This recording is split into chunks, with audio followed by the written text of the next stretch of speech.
You got everything? Yeah. All right, just check. Morning. You guys doing okay? Are you all caffeinated? A couple just logistical things. If anybody wants a seat, there are seats up front. Corollary to that, if anybody wants to take out a phone, tablet, laptop, anything else, please do.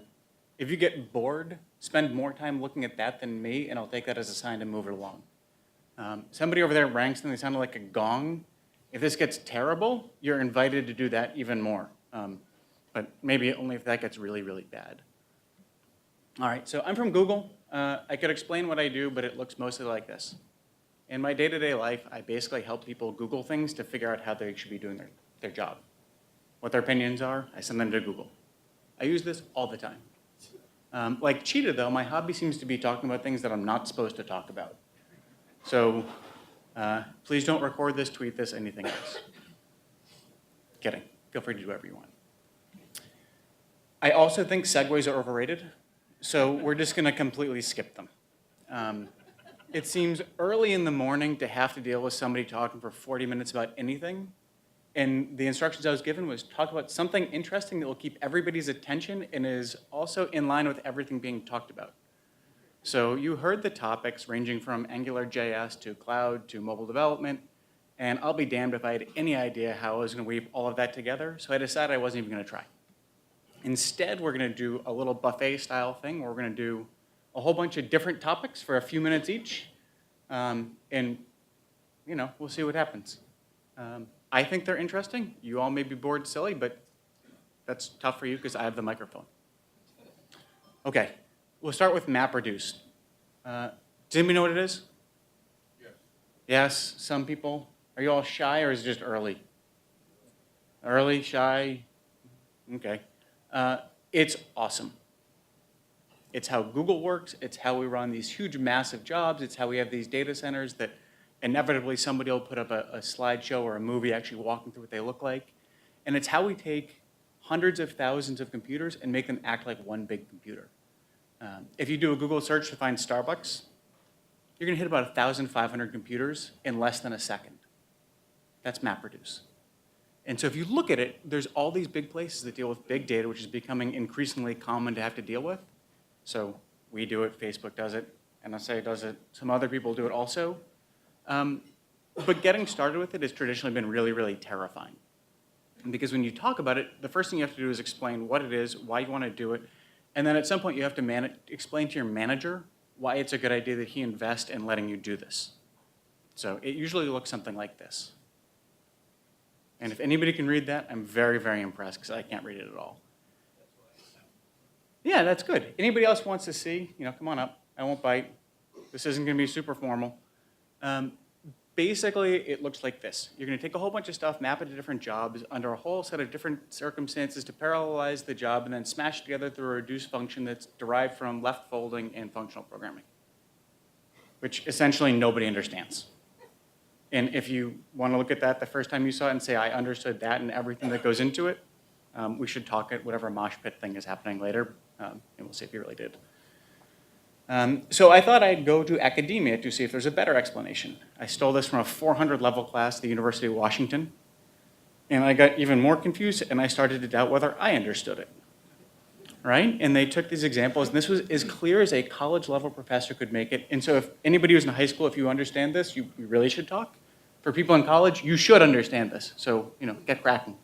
And they put in all these nice little definitions, and they showed here's the functional programming explanation of how it works, and it brought me back to all horrible days of doing sort of formal proofs in mathematics. And they had some pseudocode that to me just kind of made sense that it did something, but I didn't understand why it was important.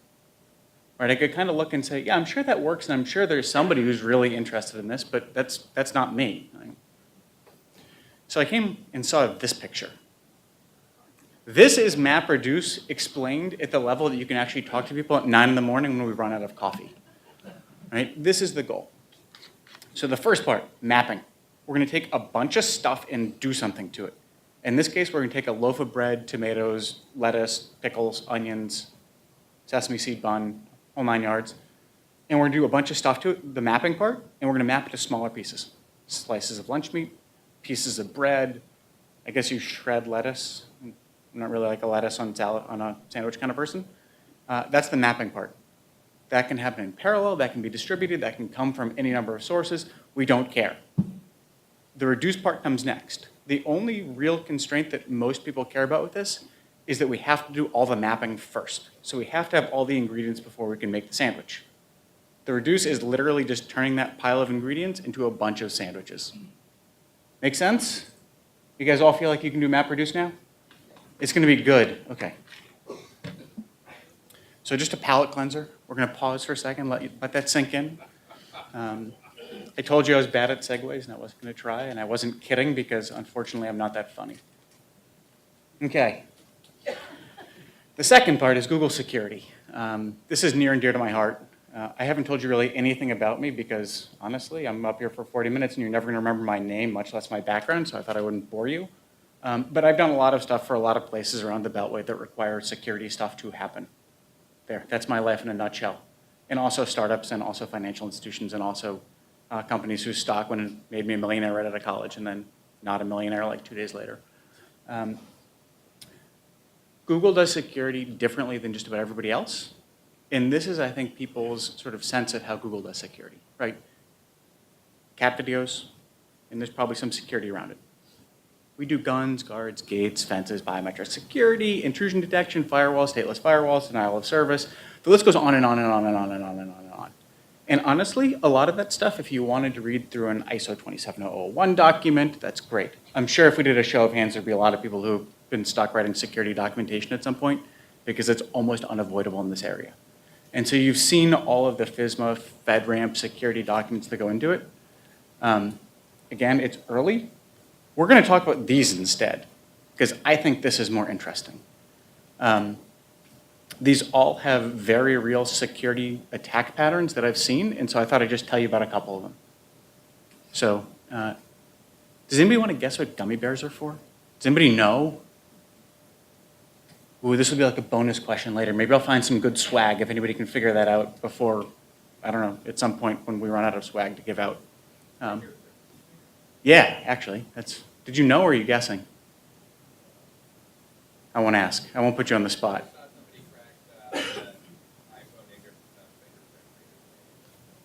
Yeah, it turns out gummy bears is a really, really good way to beat biometric security. Go figure.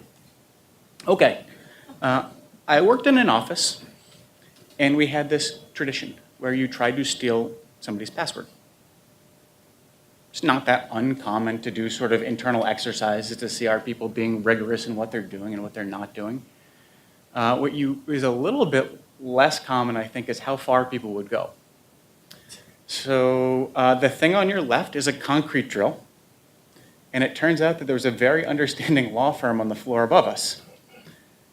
And so when we actually started looking and saying, our password's secure, and we had people say, of course, as long as they're long enough and complicated enough, and it was, as long as they're 24 characters, up or lower, no repeating characters, it's no words, there's special characters, there's no Cyrillic, and so on and so forth, you're fine as long as it's complicated. And so to disprove this, we said, okay, we will get that guy's password, right? And he knew it was coming. He's smart enough to know what he's doing. He's smart enough to protect himself pretty well. And so he did all the normal kind of smart things you do to be a password protecty kind of person, right? He'd look over his shoulder, make sure that we weren't kind of peeking over and all these sorts of things. And he's pretty good at it. And he was looking out for keyloggers, and he patched his system, and he started bringing his laptop home with him at night and locking it away somewhere, I sort of imagine. What he didn't expect is we drilled a hole in the ceiling. Or I guess we drilled a hole in the floor of the law firm, and it went into his ceiling. And then we ran, so the thing on the right is a fiber optic cable. And we literally dropped a camera through the ceiling when he was sitting at his desk. And when he wasn't there, we pulled it out again.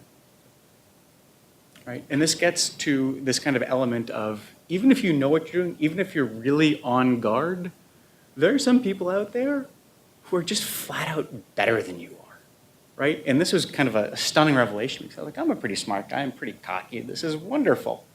Nope, that made me scared of everything. And then I saw that and I got really scared. Anybody want to guess what attack this one is? Oh, this is a good one. Okay, the thing on the left is actually, has everybody ever seen Alien, the movie?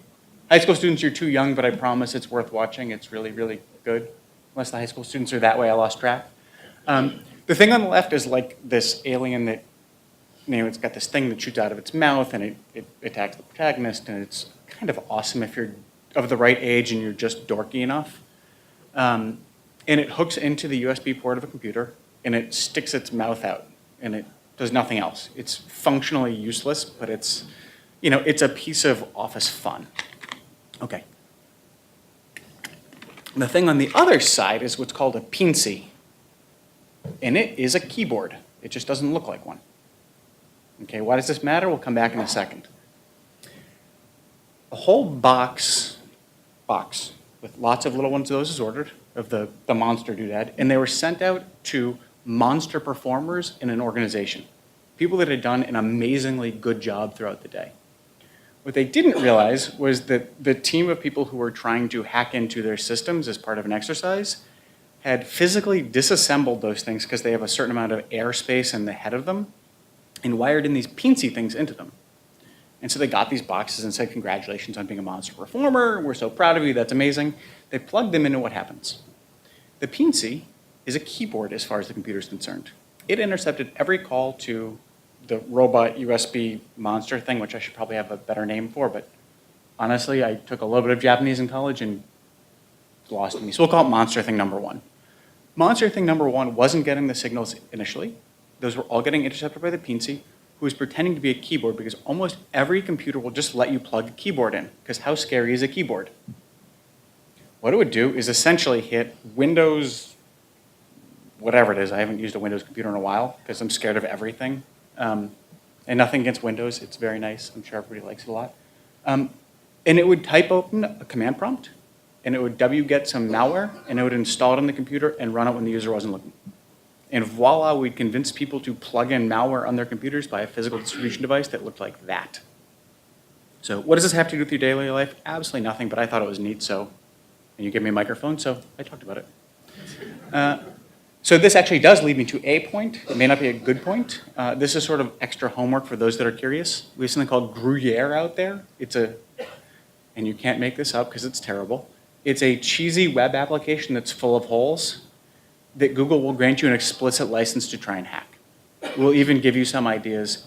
And the idea is if you've never actually tried to be an offensive programmer, it's incredibly hard to be a defensive programmer. And I mean, everybody sort of said, yeah, I need to sanitize strings and maybe I need to worry about SQL injection attacks and some other stuff. But until you've actually looked and said what goes into a cross-site scripting attack, until you realize why same-source origin is important in these kinds of things, good luck defending against it. So we actually run people at Google through all kinds of limited, very important to say limited, otherwise I'm probably gonna get fired, exercises about how to do offensive programming. And we make a lot of these available as a code lab. That's the QR code for it. You can Google it. It's called Gruyere or Jarlsberg. I forget what the latest version is. One of those is. The other one is the old one, so don't do that. Okay, that's a puppy. It's related to absolutely nothing. It's kind of like the lemon sorbet, right? Deep breath. If anybody needs coffee, by the way, just feel free to go get some. Right? That's fine with me. I'm not going to take it personally if you guys get up and wander around. Got your breath? It's a cute puppy. I'm winning bonus points about half the room. For everybody that likes cats, you probably hate me right about now. That's par for the course. Okay, drastic and unrelated change of topics. Number 3, containers. They're your best friends. I mean, really your best friends. For anybody that's ever said, and I'm not going to ask for a show of hands, it worked on my laptop. I don't know why it worked in production. You need to look at containers because this fixes that for you. And I could probably leave and not tell you anything about them. And probably about half of the people here sold that they're a really good idea. But nonetheless, I put together slides, and it seems like a shame to waste them. So we'll go through. Essentially, everything at Google runs as part of a container. We have too much stuff to manage it in any traditional way. So we've essentially containerized the operations of more or less everything we do. So that if you change one little thing, there's a limit to how far you can break. Right? If you looked at all the service-oriented architecture work that's ever been done, then all the principles of loosely coupling and how you tie things together and the efficiencies and the speed you can get from not only just speed of execution, but speed of development ease, this gets really, really interesting. right? So we look at things and say, in a container where you can package things and just let it run, and it doesn't impact the broader ecosystem. If it's in a container, I don't have to worry about where it's running. So we look at these as ways of saying, you know, Google, we've got a really good cloud. You're going to get talked to in lots of detail about lots of different things over the course of the day. But you shouldn't ever be locked into a cloud provider just because we're whoever, right? That seems sort of silly to me. So the idea is you should be able to take these and run them anywhere, right? And there's a huge movement underfoot with something called Docker. Is anybody familiar with Docker? Oh, forget it. If anybody doesn't know what Docker is, ask somebody who just raised their hand. This will be like the social networking part of the day, right? It turns out I'm a terribly introverted person and I really don't like talking to people. And that's kind of par for the course thing in development shops. So congratulations, here's the topic of broaching and making friends with somebody else you don't know. Okay. There were rumors that we're building Skynet, and we're not. This is not, by the way, a transition slide. This is just whatever. Yeah, it seems like there's some things you should just let people know that are factually accurate. We're not building Skynet, just so you can dispel the myth. The reason it's in here is the technology we use for orchestrating these containers, right? Deciding what to run, where to run it, how it gets organized, we call Kubernetes. Some of you may have heard of it, some may not. It's now branded as sort of in this Google container engine, which you would expect to be abbreviated GCE. It's not, it's abbreviated GKE, which will make everybody's heads hurt until they realize that it's because it's based on the word Kubernetes, which is Greek. It means helmsman or pilot. It turns out it's also the root word for things like governor, which so far we're in pretty safe territory. It also is the root word for cyborg, which has led to all kinds of speculation internally that this is somehow tied to this concept that Google really is building a machine to dominate the world and do something creepy with it. That, I don't know. I don't have high enough visibility, but I'm pretty sure we're not building Terminators. Okay, so what's the point of this? Containers, you get to develop stuff, it'll work. Doesn't matter where you run it. But actually running things, if you're a developer and somebody says, how many machines do you need to make this work? Depends how big a budget do I have.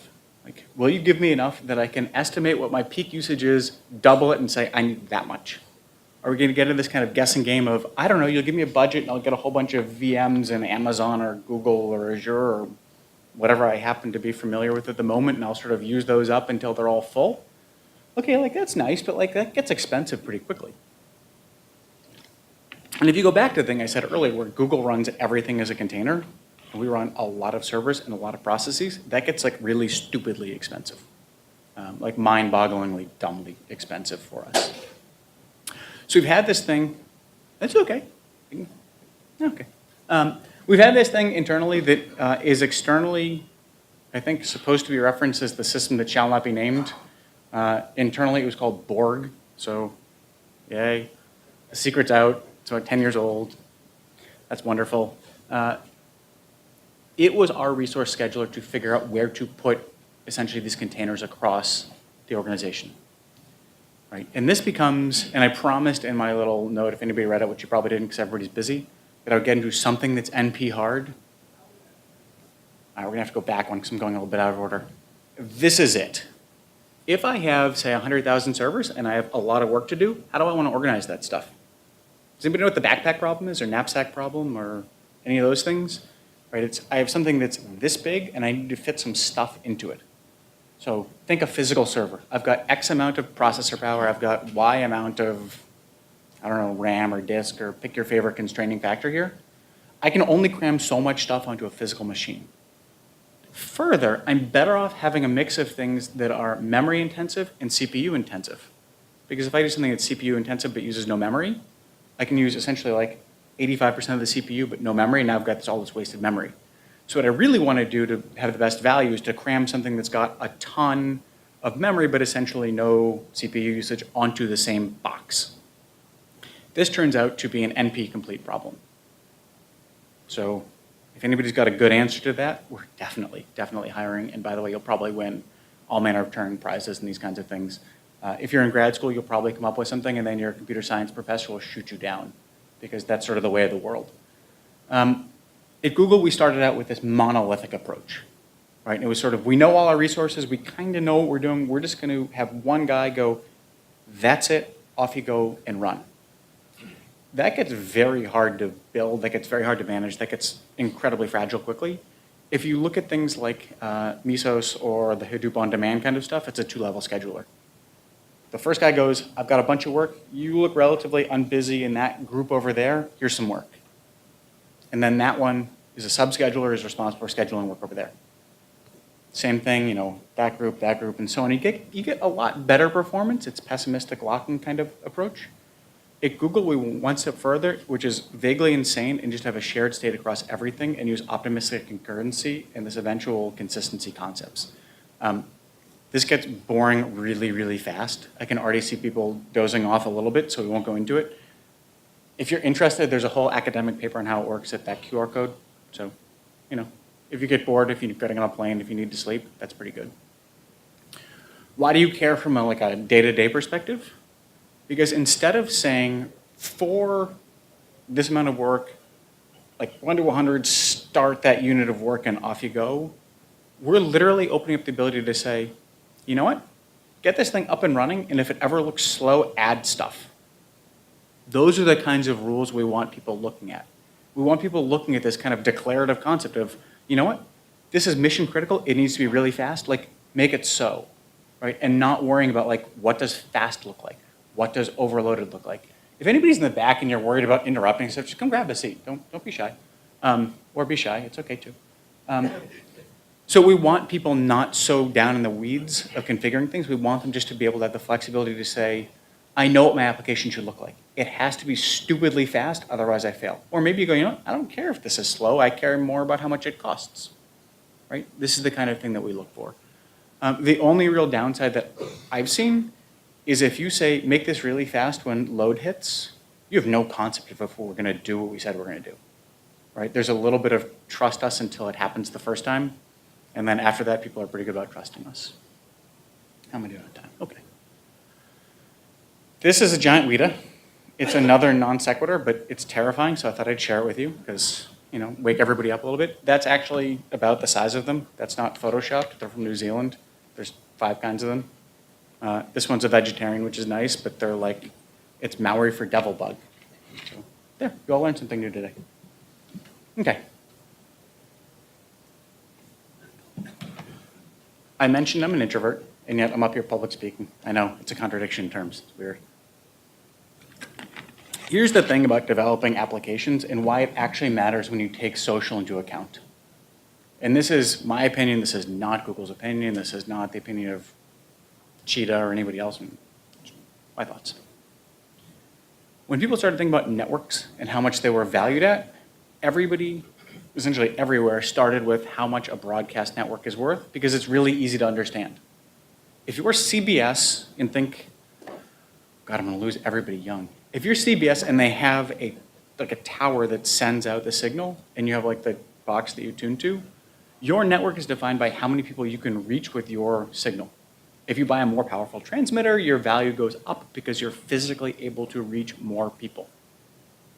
If you're Nielsen, who do like the ratings for TV shows and stuff, you're looking at how many people are watching a TV show is the single best metric of whether that's, I don't mean in like a critical sense a good show, but because God knows there's enough reality TV out there that's crap, but has a lot of viewers. But if it's a show that should be made because it's highly profitable, right? That's the way you count these things. In computers, it's different. And so people started looking, and they looked at the telecommunications model. And they said for, you know, initial phone call. Anybody who made the initial phone call? Throw it out. Do you know who it went to? Do you know who it went to? Do you know what the message was? Yes. We've got that on our wall in the office in California. So anybody didn't hear? The original telephone message was, Watson, come here. And it was literally, he was calling like, you know, I don't know, I picture this being like down the hall to tell his assistant to come down. So literally the initial telephone network looked like the top picture. And people looked at it and said, that's dumb, I don't understand why it matters.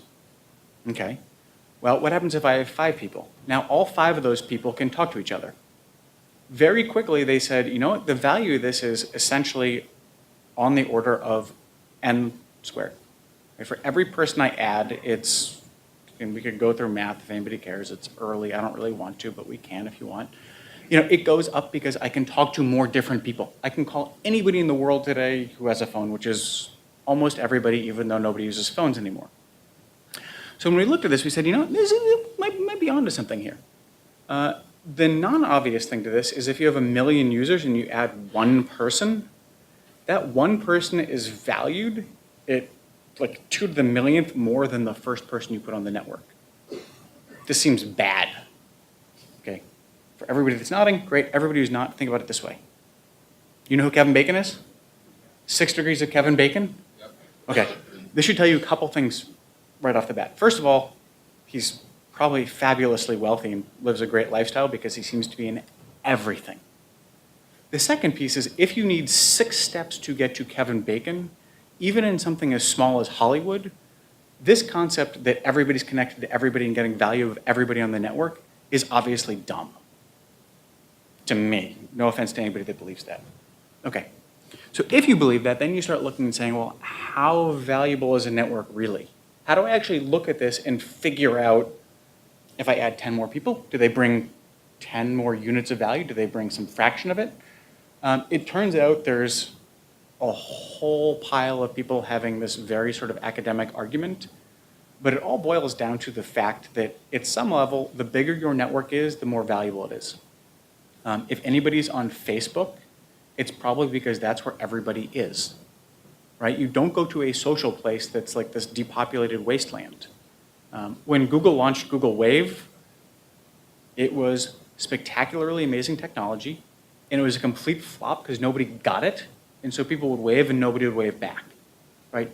It was awful because, again, the network just wasn't there.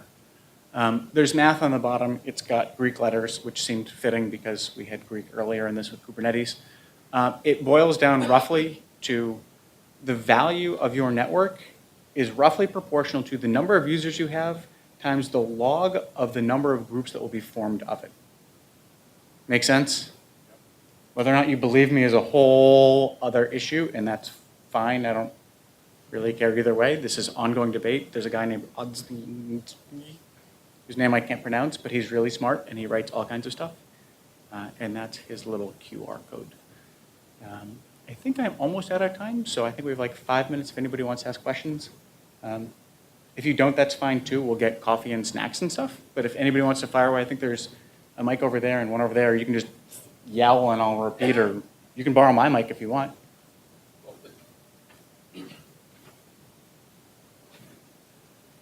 One of the questions about value of a network was that there seemed to be a few people that span different networks to get a shorter distance from one place to another, and finding some people that span networks to reduce the length is a new value in networking. Have you heard anything about that?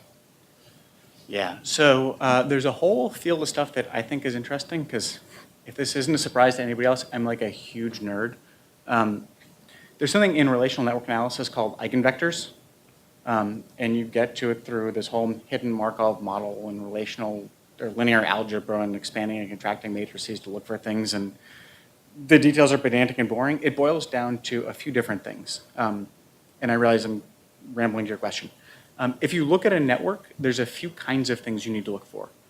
The eigenvector will tell you who's the most popular kid in the sandbox, roughly speaking, right? So it won't tell you whether they're good, like a bully who happens to be like a bad guy, or if they're, I don't know, like Dora the Explorer who seems to be super popular for reasons that escape me.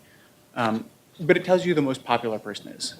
Another is the connectedness of a user, which basically says, I'm me and how many people am I connected to, which used to be a lot more meaningful, but now it's sort of watered down because you have people who actually have LinkedIn.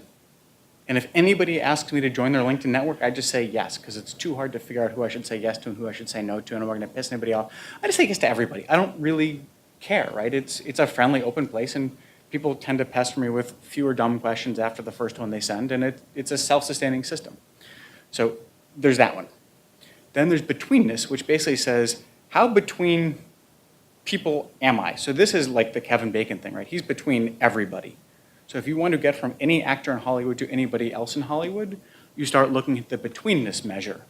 It literally, I mean, the people that named this stuff weren't terribly creative except for the eigenvalue one, which is sort of the outlier on that one.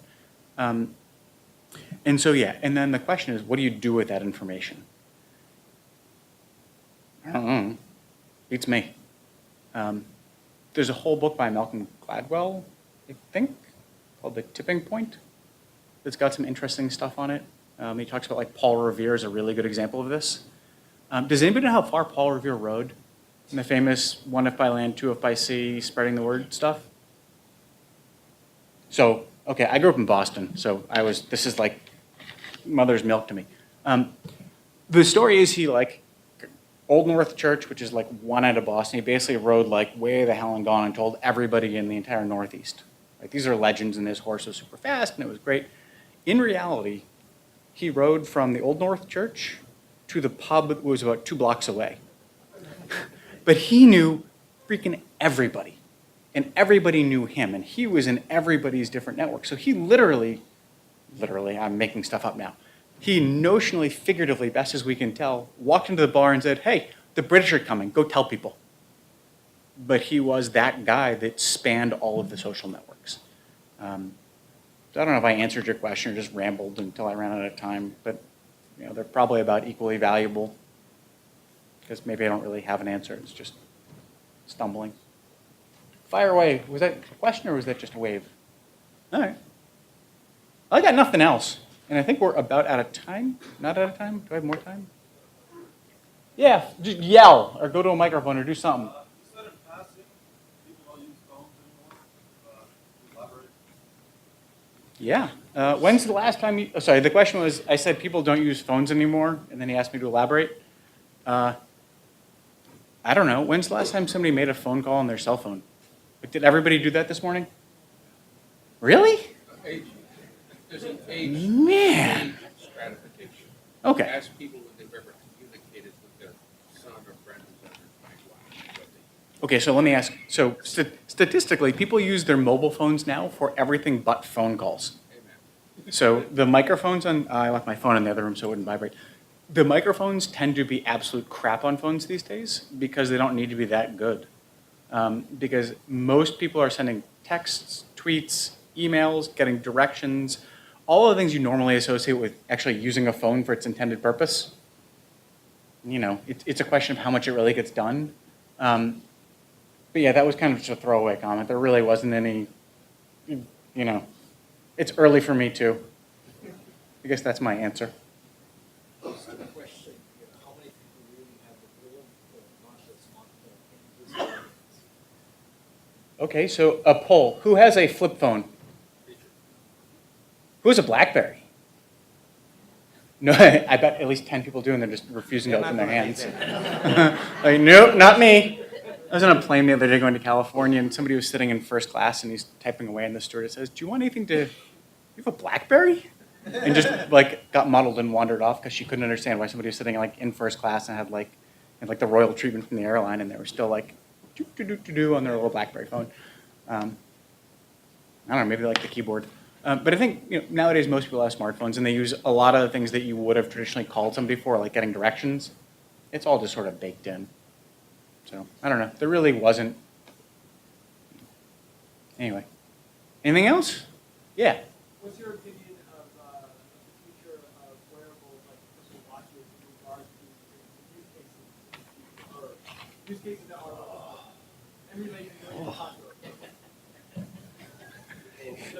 How much time do I have? Because like a lot of news media talks about the most important thing about wearables and watches is that they tell time that you're doing it, and that seems like totally short-sighted, right? Oh boy. The following comments in no way reflect Google at all, because I'm sure is the people that are gearing lollipops to Android, at least like you guys all know that. Anyway, it's incredibly important. It looks nothing like what I think any of us think it's going to look like. I was one of the first people that got glass, and I expected it to be one thing and useful in one way, and it turns out me personally, hated it for the things I was told I would like it for, which was sort of always being connected, always getting texts and emails, and always understanding like the world around me and all the. Honestly, when I get home, I like want to sit down with my kid and wife and be like, you put that stuff over there somewhere and like keep it away from me.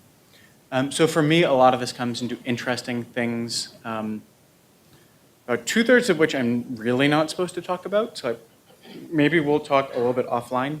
I do think in kind of enterprise spaces, there's a lot of things like there's a story about a surgeon wearing glass and actually being guided through a surgery by another surgeon like 2,000 miles away because he literally didn't know how to do it, but the guy was gonna die.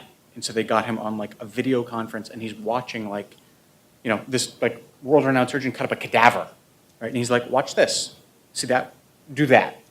And the surgeon on the other end of the glass is off doing that.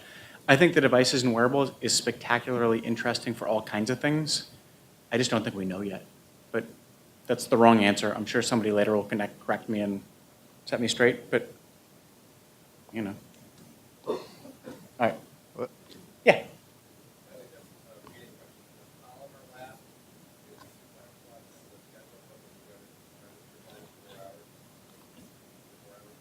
I'll answer those questions. Oh, this is a good segue. Thank you very much.